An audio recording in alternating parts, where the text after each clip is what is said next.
On today's episode, I'm going to break down OWCS Asia for you, which is already having some pretty exciting developments. Hey folks, my name is Apostle, and this is Watching Overwatch, also known as WoW. It's the show that covers everything you need to know about Overwatch Esports. Over the past week, OWCS Asia has started up, and we have some pretty fun developments to go over. As always though, before we break things down, here are the spoiler-free must-watch games. First off, we have Niam Gaming versus Vortex Wolf. The newcomers to Japan facing off against one of the better teams that we had last year. This was a brilliant match that I'll dive deeper into in just a bit. Secondly, in OWCS Korea, Data Division versus T1, which was a real slugfest between two partner teams who would both love to bring a trophy back. It's been a pretty hyped matchup, and it did not disappoint. I've got links to these matches right down below, so check them out if you missed them. Now, let's start really getting into things here, and we're gonna start things off with none other than OWCS Japan. It's one of the most exciting regions, given the ever-growing popularity of Overwatch in that space, and there's been several changes here compared to last year, so let's go through them. Right off the bat, you'll notice the increase of teams, from the 8 we had last year to the 12 we have now.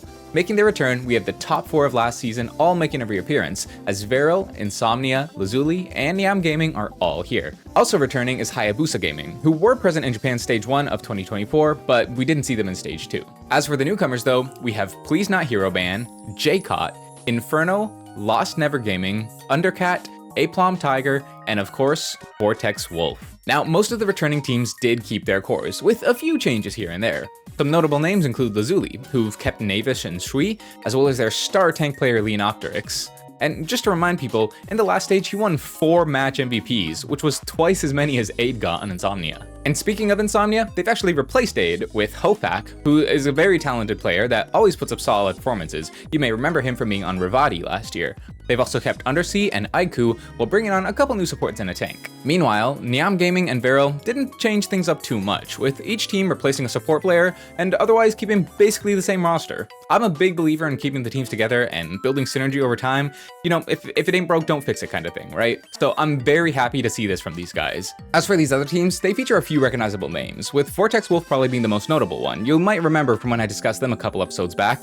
There's also a team like Please Not Hero Ban, which kind of seems like they're lined up to fill the shoes that Namakuji brothers left behind. Fortunately though, our first week of games did already begin, so let's take a look. The first thing that jumps out at me here is Insomnia. They had a pretty rough week, not being able to win a single map, as they lost to both Aplom Tiger and Lazuli in shutout 3-0s. Now Lazuli, you could certainly say isn't a surprising loss, but losing to basically the full rookie team of Tiger is pretty unexpected. The maps were close, don't get me wrong. In fact, maybe there's a world where this could have been a map 5 banger, but things just did not pan out.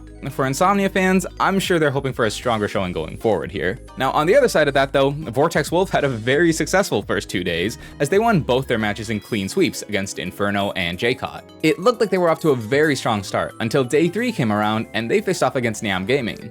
Now, Niam's first match this season was against Viral, and this was actually a great match. We had the 2 top dogs of the Japan scene battling it out, and Niam Gaming managed to take that win 3-2. A lot of people were very confidently saying that this means Viral's downfall, but personally, I think it's still a bit too soon to go with that far. I think this match said a lot more about how good Niam is, and Viral also looked a bit more experimental to me. They started with a Symmetra Torb comp at one point, they played Winston into Hazard, they brought out some Orisa here and there, so trying some new things for sure. Dox especially had a great game on Niam's side, as he actually had 0 deaths on that final map, and the rest of his team only had 1 apiece. Niam was definitely more refined, and they just seem to be the better team right now. I think that went on to get proven very quickly, as Niam then took a 3-0 against Hayabusa, and then went on to face Vortex Wolf, with their perfect record. Now this was a very fun match to watch, as Niam ultimately took the win in a 3-2, showing that they may actually be at the top of Japan right now. Scarlet had some disgusting moments this match, particularly on Havana. He started the map by getting an ace in the first minute, and he got a little help from his team, sure, but he definitely did the heavy lifting, just finding an opening pick and then making sure every single follow-up was found. Just a huge carry performance, and you know, it's an impact that was felt throughout the entire series. Now, Edison on the other team, despite being the more veteran player here, being an OWL champion, right? He didn't quite show the domination we may have expected. He looked fine, sure, but every other DPS in that lobby was more than keeping up with him. And it's a similar story when you consider Kalio's performance. Now, yeah, I'll admit, maybe these guys are a bit washed, not quite at their peak anymore, but I think you can't deny that these Japanese players and teams are looking better and better with every stage. In fact, mechanically, you could argue that these guys are already on the level of those other top teams around the world, so now it's just a matter of time before their strategy and game plans get there as well. On a final note, I'm very excited to see how Niam will match up against Lazuli, as Lazuli won their other game against Undercat in a 3-0 as well, and are currently the only team with at least 2 games played to have not dropped the map. It could be a seriously good match. Overall, Japan was a great region to watch last year, but it might be even more fun this year, so we'll definitely be keeping things covered. Next up, let's talk about OWCS Korea. I've already talked about most of these teams, but real quick before I get into results, let me introduce you to the 2 teams I haven't mentioned yet on the show. First off, Team We Are Yours, or WEI, home of the winningest bench rider of all time, Who Are You?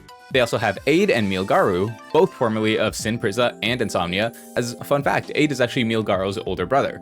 And also on the tank is Peppy, who you may remember from Poker Face, along with Maka and Lee Soo-min for support, which is a backline that I think has a ton of potential.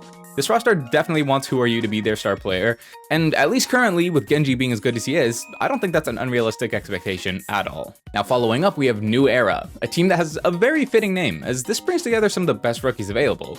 Now this roster does have MCD leading the support line of Search and Kivis, but he's probably the most experienced player on the team. Outside of that, you have Fearful and Ruler on tank, and Arch and Dodo on DPS. Dodo is probably the biggest fulfillment of the term New Era, as his known history is almost non-existent, at least according to Liquipedia, and despite that, he's been showing up with some huge performances in-game. Speaking of in-game though, let's actually take a look at what that first week of matches looked like. The first game of the week was New Era versus Falcons, and this is kind of exactly what I'm talking about when I say Dodo went crazy, as Falcons actually dropped the map to these guys, winning 3-1. That being said, New Era's next game was getting swept by FTG, so either FTG is that good, or maybe New Era just had a little bit of beginner's luck. We'll see. The rest of the games for our top tiers went as expected. Crazy Raccoons dropped the map to Zeta and FTG each, but overall, pretty strong looking. Falcons easily won their match against Poker Face, and T1 easily took out Vesta Crew. WEI also had a very successful start, beating both VEC and Poker Face, but admittedly, they are likely the 2 weaker teams in the region. The real team of the week though was absolutely Zeta though, as after losing to Crazy Raccoons, they faced off against T1 in the first certified banger of Korea. Zeta ended up winning in a map 5, final score 3-2, but this was a very good match that demonstrated T1's skill here. I know, I'll be the first to admit, I thought their roster would be kinda shaky, but they went toe-to-toe with Zeta and genuinely could have claimed the upset then and there. I think Zeta has the advantage right now due to kind of having that pre-existing synergy, but in the future, who knows how that face-off could end up. Overall, I think we got a great weekend of matches, and outside of the bottom 2, it looks like the region is going to be even closer than it was last year. Out of the 9 matches we saw played, 5 were sweeps, and 4 of those were the matches with Vesta and Poker Face. So yeah, it is kind of unlucky for those 2 teams, but it's amazing for everyone else, and that means a better experience for us viewers. Now, let's cover the final part of the Asia region, OWCS Pacific. This is yet another region that I'm expecting big things from, especially since Australian players are fully eligible to play this year. Looking at our returning teams, we have Fade Altair, who've made no changes to their roster, Miku Fan Club, who kept their core of Color Hex, Frogger, and Newish, but bring on Aki, Nyang, and Romani to round things out. We also have 99 Divine and Full House, but they have made substantial changes to their rosters. For the newcomers, there's Monster Gear Gaming, Mengong 2, Trap 12, and then the most interesting new face of Antic Odium. The reason why I say they're the most interesting is because they picked up the core of Team Muddog, which is the team that won Season 3 of OCE's Face It Master League. While they did change a few pieces in tank and support, you're still expecting these guys to come in with a ton of potential. The thing is though, when we look at our first week of results here, they actually tell a bit of a different story. Antic Odium actually lost their first match in a map 5 against Trap 12, which is a very surprising outcome to me considering only a single player on Trap 12 even has a Liquipedia page. So for a team of mostly unknown factors to come in and beat one of the Face It champs, it's pretty impressive. For the other matches, Fade Altair suffered a loss to Monster Gear, so yet another newcomer showing some impressive power, and 99 Divine was a step above Full House in their match as well. You may have noticed I skipped over Miku Fan Club, and that's because there's a little bit of an asterisk for this match. As it turns out, Romani ended up breaking his hand somehow a week before matches, and as a result is unable to play. Obviously, that's very unlucky. Hopefully he can recover soon, but the good news is that Miku Fan Club has the Kiwi proper in Color Hex, who slid into the tank position and he kind of brought the heat. He was surprisingly solid. Now, granted, they did only play the one game, so who knows whether Miku Fan Club is just that good, that flexible, or maybe Mengong just wasn't really able to push them. Either way though, very entertaining. As a side note, Romani actually is raising funds to help pay for his hand surgery so he can get back in the game, and I'll have a link to that down below if anyone wants to check it out. Now, for the roster updates this week, there is only one to talk about, but it is a pretty cool one. We have our first official team for OWCS China, as OWCS Esports herald their arrival with a genuinely pretty sick roster, featuring Belos Rhea on tank, Hoi Se-won and Dia on DPS, and Molly and Langsa on support. This is a roster that should have zero trouble competing at LANs, and I fully expect this team to be a solid second place there in China. Unless we get some hidden talents coming out of left field, once again should really be the only team capable of clearing these guys. I'll admit, ever since I heard China was getting the 2 spots at LAN, I was a little bit concerned about whoever ended up getting that second spot, just getting stomped on by the rest of the world, but this team should have no problem competing at a global level. Choi and Belos Rhea, they're coming off their great year with Poker Face. Molly and Langsa is probably a top 2 support line in China, I'd say behind Mew and Monk, but ahead of Super Rich Faraway. And Dia is continuing to prove he's a top talent on Hitscan, which is crazy because that guy's been playing for years.